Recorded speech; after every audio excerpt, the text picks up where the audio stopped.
The Zen of stone skipping might be something like forgetful awe, right? If you're going to ask a Zen question, you're going to get a Zen answer, you know. I know what I mean. What I mean is you get the awe, right? Stone skipping to me is in the exact same category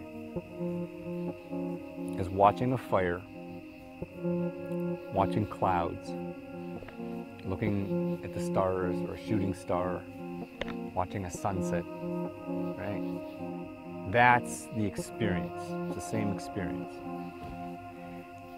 Unlike some of these things, if you trace all of these phenomena backwards, stone skipping has kind of this point of origin in yourself. You're an agent of your own awe, which I find fascinating, right? I don't think there's anybody who skips rocks who isn't ultimately, repeatedly fascinated by their own good throws. And not in like an ego way, but it's like they create an event and then they get to step back almost objectively and watch essentially fireworks go off. And then rather than like a normal firework or a sunset, you don't have to wait till the next day or the next holiday.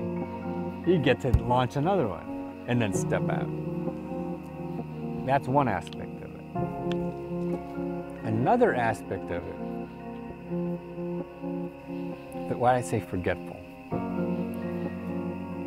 because for all the thinking I do, and the scientific aspect, and the training, and the memory, right, of everything you've done up to that moment, that goes away, and it's in that moment of release, you know, it's in that moment that you then have an eye that is most appreciative. It's the child's eye. It's not just that it provides this dopamine, right? And it's not just that you get in this timeless moment of pure observation and appreciation. It's also that you're going backwards in time, by which I mean I believe the origin of the appreciation, not to mention the tactile aspect of throwing the rock. The tactile aspect of throwing the rock to me is archaic. That there is a very large evolutionary core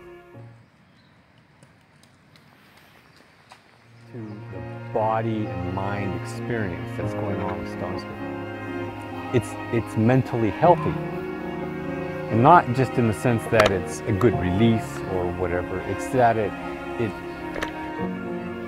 provides a biologically assumed nutrient that is at the core of clear thinking, grounded thinking, maturity. You could find the same thing through 100 other processes, provided they put you where you can see the sky, you can see green, right? You know what the feel of the soil is or the wood. To grow up right, you have to do stone skipping, okay? You might not need it maybe in an urban environment, but if you have it, you have a net to fall into, I think, you know, a sense of confidence in the bigger world.